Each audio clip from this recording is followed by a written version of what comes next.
अभी तक हमने देखा कि इकोनॉमिक एक्टिविटीज़ क्या होती है और इकोनॉमिक एक्टिविटीज़ में मार्केट एक्टिविटी और नॉन मार्केट एक्टिविटी क्या होती है। अब इस मार्केट एक्टिविटी और नॉन मार्केट एक्टिविटी में मैन और वुमेन का बहुत बड़ा रोल होता है, बहुत मेजर पार्ट होता है, ठीक है ना। अब जो काम है वो मैन भी करता है और वुमेन भी करता है ना।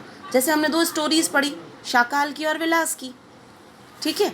अब जो शाकाल था उसके फादर भी थे जो फील्ड में काम करते थे और उसकी मदर जो थी वो घर के डोमेस्टिक वर्क कंप्लीट करती थी।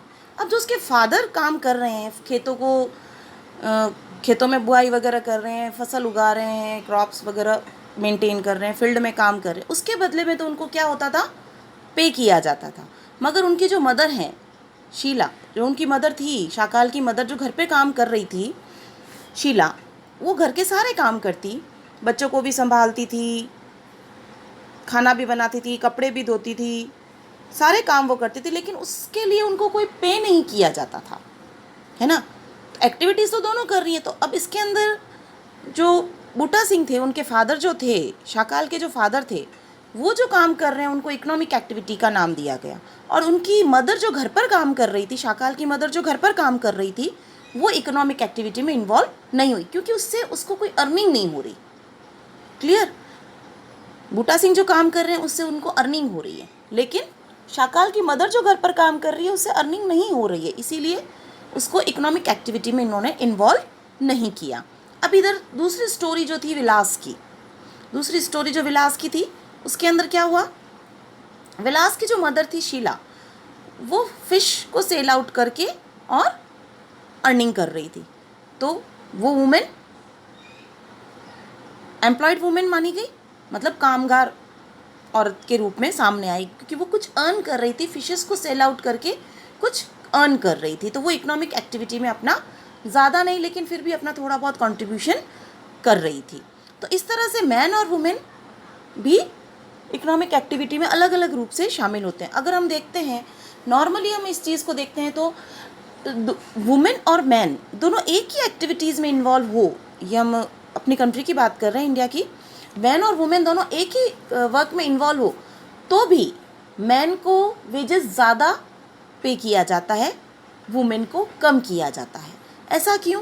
क्योंकि ये नॉर्मली लोगों का सोचने का तरीका है कि जो वुमेन काम करती है वो कम एफिशिएंसी के साथ करती है और जो मैन है वो ज़्यादा एफिशिएंसी के साथ काम करते हैं, इसलिए उनको वेजेस रेट जो होती है वो वुमेन की कम होती है, वाइल की मैन की ज़्यादा होती है। वुमेन को वेज रेट कम मिलती है और मैन को ज़्यादा मिलती है।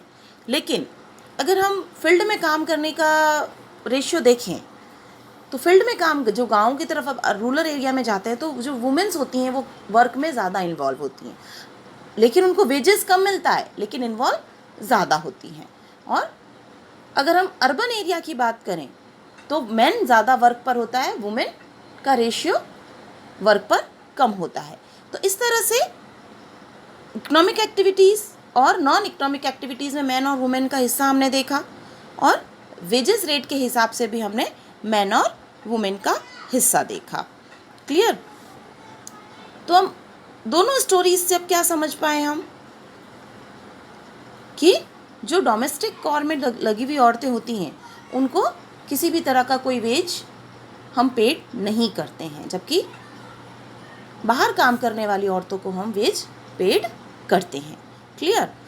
और अब रूरल एरिया में उनको वेज रेट कम मिलने का कारण क्या है, तो वो पढ़ी लिखी औरतें नहीं होती, नॉर्मली फील्ड के वर्क्स में इन्वॉल्व होती है, इसीलिए उनको वेज रेट कम मिलती है। लेकिन जो, हालांकि अर्बन एरिया के अंदर थोड़ा सा रेशियो ही है जो वुमेन का वर्क में इन्वॉल्व है, लेकिन फिर भी उनको अच्छा पेमेंट मिलता है अपितु रूरल एरिया के। क्यों?